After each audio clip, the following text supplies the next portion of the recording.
ओम शांति। आज 15 जुलाई के अव्यक्त इशारे पर हम विचार सागर मंथन करेंगे। ज्वालामुखी स्थिति में रह करके शक्तिशाली याद का अनुभव करो। जब हमारी ज्वालामुखी स्थिति होगी, यानी आप और बाप दोनों कंबाइंड होंगे, इकट्ठे होंगे, दूर नहीं होंगे, तब ज्वालामुखी स्थिति होगी। और ऐसी स्थिति में शक्तिशाली याद का अनुभव करो। अभी निर्भय ज्वालामुखी बन, अभी निर्भय ज्वालामुखी बन। प्रकृति और आत्माओं के अंदर जो तमोगुण है उसे भस्म करो। तो अभी हमें बाबा क्या बता रहे हैं, देखो जो 14 तारीख वाला व्यक्त इशारा था उसमें भी बाबा ने कहा कि अगर आप इस स्थिति में स्थित हो जाते हो तो ये बन जाओगे, पाप कटेश्वर, पाप हरणी आप बन जाओगे, है ना। और क्या बन जाओगे कि आपसे दूसरों को बल मिलने लग जाएगा, आत्मा जो निर्बल आत्माएं हैं बल मिलने लग जाएगा, ठीक, जब आप ये स्थिति गेन करते हो। और आज बाबा बता रहे हैं फिर से कि फिर और क्या होगा कि अगर अभी आप निर्भय ज्वालामुखी बन जाए तो प्रकृति और आत्माओं के अंदर जो तमोगुण है उसे भस्म करो, है ना। अगर आप जो है, जो प्रकृति है और जो आत्माओं के अंदर जो तमोगुण है उसे भस्म करो। हाँ, अब एक तो हुआ पाप कटेश्वर, दूसरा हुआ निर्बल को बल मिलना। अब तीसरी बात बाबा बता रहे हैं कि निर्भय ज्वालामुखी वन प्रकृति के जो है, प्रकृति के 5 तत्व और आत्माओं के अंदर जो तमोगुण है, जो काम क्रोध लोभ मोह अहंकार जो लोगों के अंदर भरा हुआ है उसे भस्म करो। क्योंकि जब आप तैयार हो गए, आप एक ज्वालामुखी याद की तरह तैयार हो गए, बस जब चलते फिरते आग हो आप, जो आपके संपर्क में आएगा, जो दूषित होगा वो भस्म हो जाएगा। और जो आपसे कुछ पाने की शुभेच्छा रखते हुए निर्बल आत्माएं हैं, उनको आपसे बल की इच्छा है, उसको बल मिल जाएगा। और ये प्रकृति भी क्या हो जाएगी, उसकी जो तमोगुणी है, देखो प्रकृति में कितने दुख है।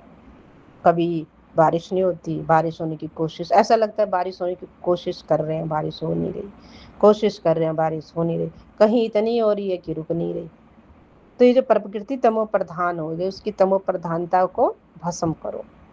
और आत्माओं के अंदर जो तमोगुण है, काम क्रोध लोभ मोह भरा है आत्माओं के अंदर, है ना। पहले बताए लोग क्या कहते थे कि अगर आपने इस देवी के दर्शन भी कर लिए तो आपके जन्म जन्म के पाप कट जाएंगे। तो क्यों कहते थे ऐसा? क्योंकि संगम पर ऐसा हुआ है। बाबा के कई ऐसे बच्चे हैं जिन्होंने पुरुषार्थ करके इस स्टेज को गेन किया है, जिसमें फर्स्ट नंबर प्रत्यक्ष रूप में दिखा है मातेश्वरी जगदम्बा सरस्वती। उनके आगे जाके लोग सरेंडर हो जाते थे, उनको देख के ही उनको देख के ही जैसे कि एकदम साक्षात्कार हो जाता था देवी का। कईयों को काली का, कईयों को दुर्गा का, कईयों को भवानी का, सबका साक्षात्कार जैसे उनको हो जाता था। तो अभी निर्भय ज्वालामुखी वन प्रकृति और आत्माओं के अंदर जो तमोगुण है उसे भस्म करो। तपस्या अर्थात ज्वाला स्वरूप याद, इस याद द्वारा ही माया व प्रकृति का विकराल रूप शीतल हो जाएगा। तो बाबा हमें बार बार यही सिखाते हैं कि हमें कैसे ज्वाला रूपी, जब हम ये स्वरूप धारण कर लेंगे, ज्वाला स्वरूप स्थिति, तो क्या क्या होगा। तो सभी जो आत्माओं के अंदर के जो तमोगुण है, उनके अंदर की जो चीज़ें हैं वो प्रकृति के अंदर है, वो सब क्या हो जाएगा, भस्म हो जाएगा। तो बाबा कहते पहले ये रूप तुम धारण करो, फिर सब भस्म हो जाएगा। आपने देखा होगा ये जो होता है, काली को क्या दिखाते हैं, जहाँ वो पैर रखती है ना, जैसे वो जल जाता है वो एरिया, मतलब उसकी एनर्जी से, उसकी शक्ति से जैसे वो जला हुआ कह लीजिए, या बिल्कुल जैसे कहते हैं ना सोनामय हो गया, स्वर्णमय हो गया, इस टाइप से हो जाता है ना। तो एकदम अगर आप देखें उसमें तो आपको दिखेगा, उसमें जैसे टीवी सीरियल्स में दिखाते हैं काली के लिए, देवियों के लिए शक्ति, एनर्जी, पावर और लाइट दिखाते हैं। तो वो वाकई में ऐसा होता है, तभी बाबा हमें सिखा रहे हैं। और वे बता रहे हैं कि जब मैं और बाबा दोनों कंबाइंड हो जाएंगे ना, शिव और शक्ति, स्नेह और शक्ति, हमारा रूप ये कंबाइंड हो जाएगा शिव शक्ति का, स्नेह और शक्ति का, तब ये चीज़ इमर्ज हो जाएगी, बाहर निकलेगी। तपस्या अर्थात ज्वाला स्वरूप याद, तपस्या अर्थात ज्वाला स्वरूप याद, इस याद द्वारा ही माया व प्रकृति का विकराल रूप शीतल हो जाएगा। तो बार बार हम ये चीज़ पढ़ते हैं, लेकिन ये इसको ना समझना बहुत ज़रूरी है कि कहाँ एक तरफ है तपस्या और दूसरी तरफ है शीतलता। आपने देखा होगा कभी भी जब हम योग करते हैं और या जो भक्ति मार्ग में जब हम थे, तो जब पूजा पाठ हम किया करते थे, हवन जरूर करते थे लास्ट में, जो भी सत्यनारायण की कथा कर रहे हैं या जो भी, तो हम जब हवन करते हैं तो अग्नि जला देते हैं तो उसकी तपक चारों ओर फैलती है और बिल्कुल एनर्जाइज्ड वो रूम लगता है। जिस घर में पूजा किया तो उसकी खुशबू से, है ना, और जब वो आग शीतल होती है उसकी बात ही फिर बहुत अच्छा लगता है, वहाँ तो एनर्जी फील होती है। तो वो जो है वो रूप दिखेगा आपको कि बहुत वो है ना, क्योंकि वो अग्नि जली है वहां पर, लेकिन रूप विकराल से जैसे शीतल हो जाता है। फिर तपस्या था ज्वाला स्वरूप याद।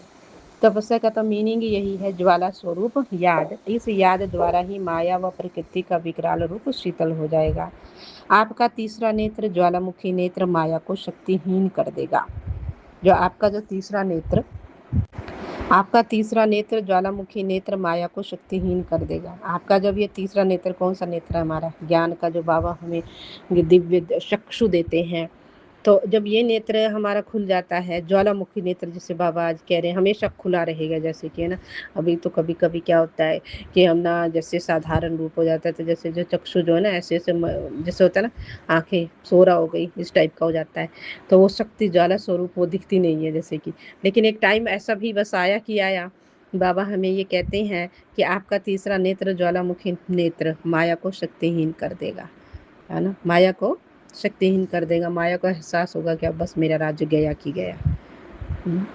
जल्दी अब माया को यह एहसास होने वाला है, लेकिन तब ये एहसास होगा जब हमारी जो स्थिति है वो इतनी शक्तिशाली हो जाएगी, ज्वाला स्वरूप हमारी जो स्थिति हो जाएगी, तब हमें ये फील, तब ये माया को भी लगेगा कि अब मेरा राज्य हो गया पूरा, अब चलो, है ना, अब यहाँ राम राज्य आएगा। तो अभी निर्भय ज्वालामुखी बन, तो सिर्फ हमें ज्वालामुखी नहीं बनना है। बाबा ये कहते हैं चलो तुमने बहुत शक्तिशाली याद शुरू कर दी है, बाबा के साथ कंबाइंड रहने लग गए हो, है ना, और बहुत सारे सामान का भी अभ्यास करने लग गए हो, लेकिन निर्भयता नहीं आई है, फिर नहीं बात बनेगी पूरी तरह। पहले निर्भयता भी, डर नहीं लगना चाहिए। सबसे पहले तो हमें मौत से ही डर खत्म होना चाहिए कि मैं मर जाऊंगी ना, या दूसरे मेरे जो घर के लोग हैं, मेरा पति है, मेरा बच्चा है, मेरी पत्नी है, मेरी माँ है, मेरा बाप है, मेरा भाई है, मेरे बंधु है, ये मर जाएंगे तो क्या होएगा, कैसे मैं जीऊंगी, क्या करूंगी। ये जो भाई है ना, ये चीज खत्म कर दो।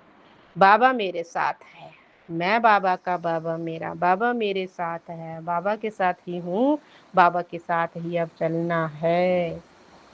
आज भी बाबा मेरे साथ हैं और बाबा ही मुझे अपने साथ ले चलेंगे। तो जब ये अंदर से रहता है ना, निर्भयता अपने आप आती है कि ना मुझे अभी वर्तमान की चिंता है, ना मुझे भविष्य की चिंता है, दोनों में ही श्योरिटी है मुझे कि भगवान मेरे साथ है ना। तो अभी तो बाबा हमारे साथ है ही है, लेकिन आगे भी बाबा मेरे साथ रहेगा। बाबा का ये वायदा है, साथ रहे हैं, साथ चलेंगे, साथ राज्य करेंगे, है ना। तो ये बाबा का जो कहना वो हम हो सत्य होना ही है।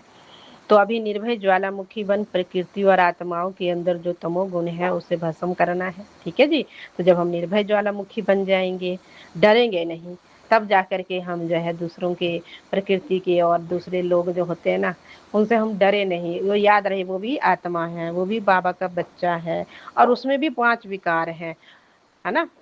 वो 5 विकारों के प्रभाव में है और वो भी आत्मा है। दोनों सभी बातें एक्यूरेट है ना। वो भी आत्मा है, उसके अंदर भी गुण है ना। ये सिर्फ अवगुण ही तो नहीं है उसके अंदर भरे हुए, तो वो भी आत्मा है, उसके अंदर भी गुण है। और वो आत्मा चाहती है हमेशा सुखी रहना, शांत रहना, सबको पसंद है। हाँ, तो वो आत्मा भी वैसी ही है। तो उसको समझो, उस आत्मा आपको परफेक्ट बनाने के लिए आई है, कुछ न कुछ सिखाने के लिए आई है। हर एक आत्मा आपकी जैसे कि मदद कर रही होती है कि हम अपने लक्ष्य को प्राप्त कर लें, कि हम सब एक हैं, एक पिता की संतान है। तो अभी निर्भय ज्वालामुखी बनना है, तो समझ आ गया ना कि निर्भय हमें बनना है, और ज्वालामुखी तो याद तो हमें करनी ही करनी है। तब जब ऐसा होगा तो तमोगुनी आत्माओं को, प्रकृति को, आत्माओं के भी भस्म हो जाएगा, है ना। और बाबा कहते हैं कि ये तपस्या जब होगी, ज्वालामुखी याद स्वरूप याद हो जाएगा, तो इस याद द्वारा ही माया व प्रकृति का विकराल रूप शीतल हो जाएगा। माया का रूप भी विकराल, प्रकृति का रूप भी विकराल, तो ये दोनों क्या हो जाएगा, शीतल हो जाएगा।